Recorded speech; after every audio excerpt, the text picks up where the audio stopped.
Hey guys, how's it going? My name is Blackblade and welcome back to my channel, and for today we're gonna talk about the Unhallowed Essence Multishot build. So the build will essentially revolve around the Multishot skill with a couple of additions or new additions such as the Vengeance, and of course to increase the our discipline for more damage to our Multishot. So let's go to our gear.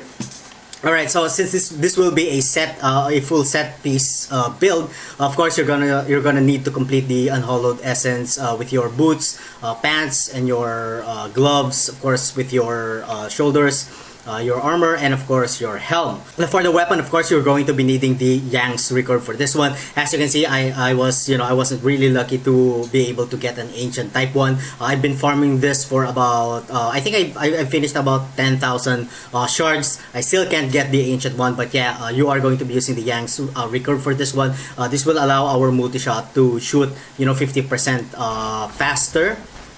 As you can see, so that's going to help us mow down monsters a lot more faster or a lot more quicker. The next will be Dead Man's Legacy. This will be awesome because of the affix that's on the bottom over there, which allows our multi-shot to hit enemies below 59% twice. So that's going to deal twice the damage when the monsters have their lives below 59%, or what's the maximum, or 60%, depending on what sort of role you have.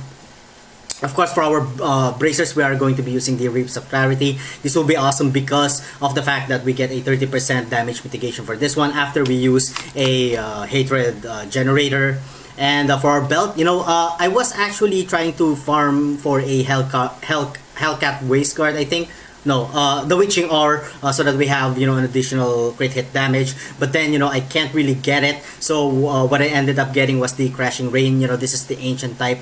This is basically one of the highest rolls of belt that I have. So that's the only reason why I'm using it. In fact, I'm not even using the Reign of Vengeance affix for this one, which has a 3.5k beast. It's an AoE attack.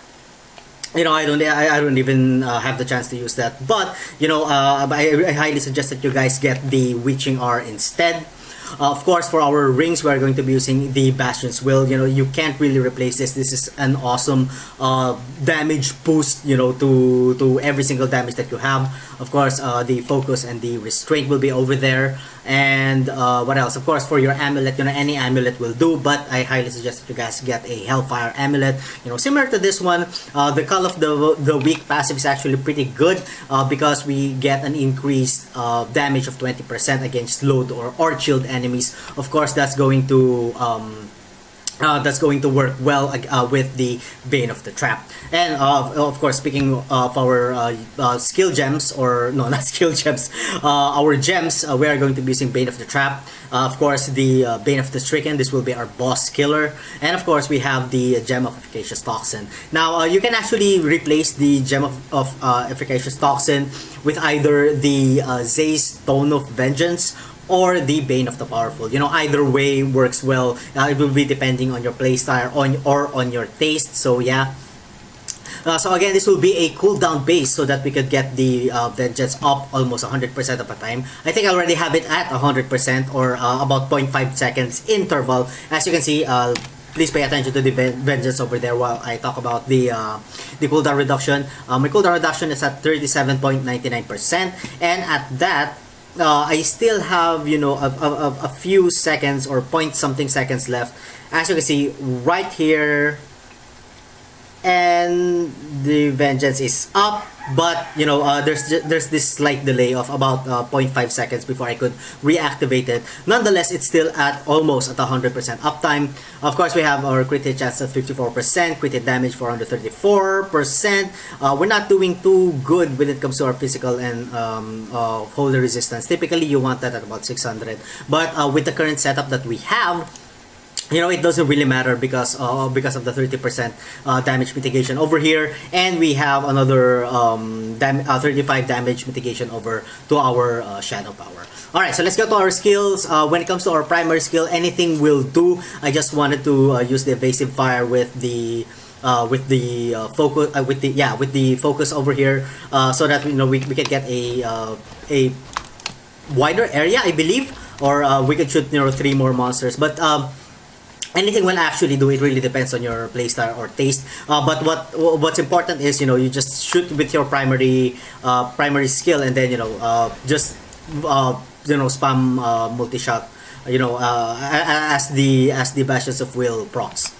Of course, for our main bread and butter of the build, the multi-shot with the full broadside, what do you call this? Broadside full broadside rune. I apologize.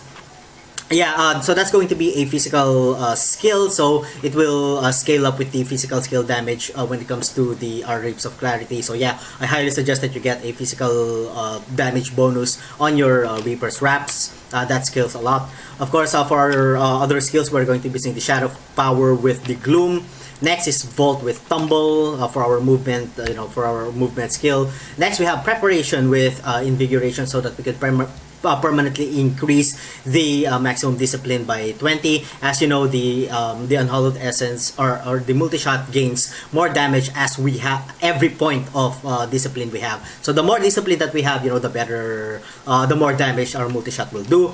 Of course, we have some discipline over to at our bow, over at our quiver, and of course we have another 10 over there for our chest piece. I believe you can get it in your shoulder or in your pants. Again, I'm not exactly sure, but if you can get as much, discipline as you can in your gear, do so. Of course, what else? We have finally we have Vengeance with Seethe. This will allow us to basically spam Hatred as much as we can. Although it's not still at 100%. As you can see, we can shoot. Although a lot, we can actually shoot a lot before it really runs out.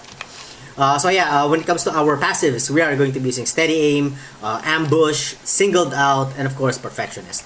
Now for our, for our Canis Cube, we are still going to be using the Dawn over here so that we can get our Vengeance at 100% uptime, so that we can spam multi-shot much more often. Of course, we have the Visage of the Junes or Goons, so that we get that Dark Heart rune activated when we have the Vengeance. Of course, the Dark Heart rune is a mitigation of 50% damage, or 50% damage mitigation. So that's going to be awesome when our Vengeance is active. We get that 50% damage mitigation. And finally, for our ring, we have the Convention of Elements over here. Now, when this procs into the or turns into the physical damage, we are going to gain that 200% increased damage, so we can spam that multi-shot a lot, since the multi-shot is of course physical damage. Now when it comes to our Paragon skills, dump everything on dexterity, but of course max out your movement speed. For our offense, we dump everything on cooldown reduction. This will be essential, still a cooldown reduction build. Of course, crit hit chance and crit hit damage. Then finally attack speed. And then for defense, resist all, armor, and then go with life. And then finally for utility, area damage, and then resource cost reduction, and of course life on hit. Alright, and then so we are at T10, and we're going to be giving you some gameplay as always. Alright, here we go. Okay, here we go. Quite frankly, I think I like the Impale build much better than this one. Simply because of the fact that, you can literally one-hit monsters or bosses with that one. And it's pretty strong. Although this one is, I heard the goblin. What is that? Malicious? Where is he? Okay, there we go. Malevolent, I mean malicious. I just say malicious. Alright, so we're just gonna get some items here. And we have a legendary over there, which is an amulet. I'm not exactly sure if I'm gonna change the amulet anymore. I really like the call of the passive, or the role of my the essential role of my amulet right now with the call of the passive. So as you can see, we are still mowing down elite packs pretty well, even at T10. But then again, T10 is actually pretty easy nowadays. The highest rift that I was able to do with this build was 54, I think. Yeah, I'm still not on that level where I could potentially, face roll griff levels. Yeah, and I wasn't even lucky enough to get any ancient type of my gear. Now, as you can see, hold on.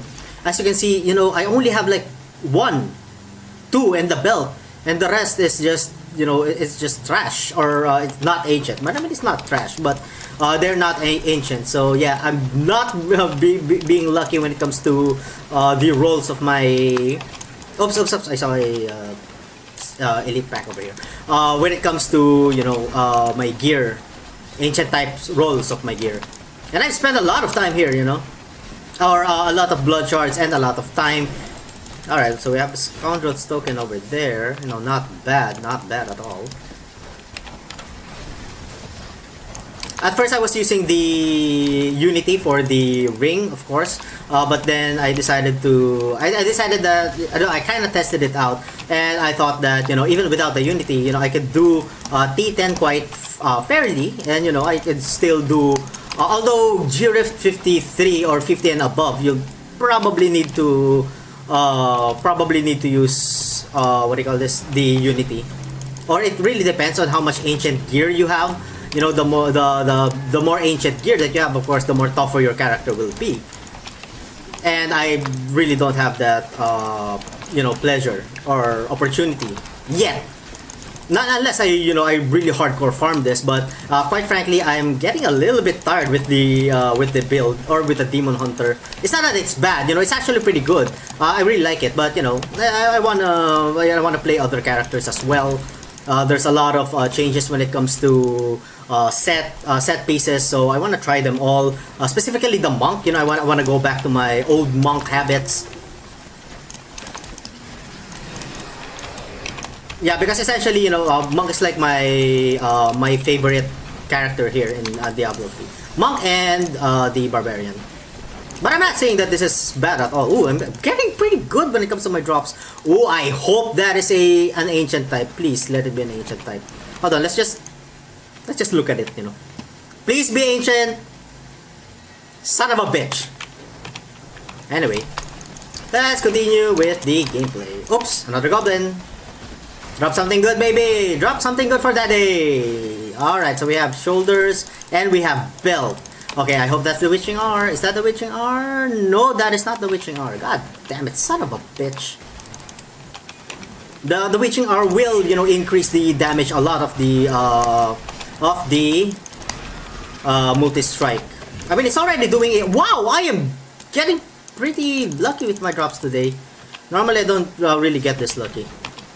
Anyway, yeah. So the Witching R will further, you know, increase our damage overall. Oh yeah, great! Keep them coming.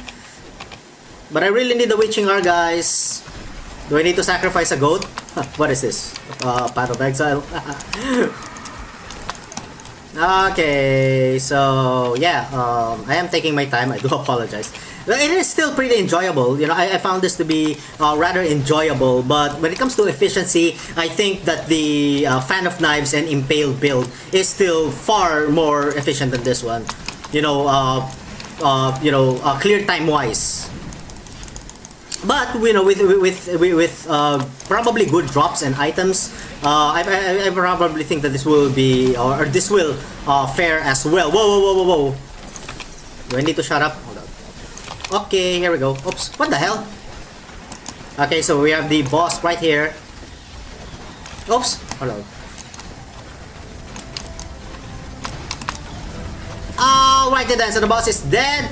And I guess that's about it for this episode, guys. So again, let me know what you guys think about the build in the comment section down below. And thank you all so much for watching. If you guys enjoy the content, don't forget to like, comment, and subscribe. And as always, I'm gonna see you guys on the next part of my video. Have a good one. This is awesome. Oh my god. Alright, here we go. The Guardian. Oh, fuck. I pressed the wrong button. Shit. Alright, so the Rift Guardian is dead with about what?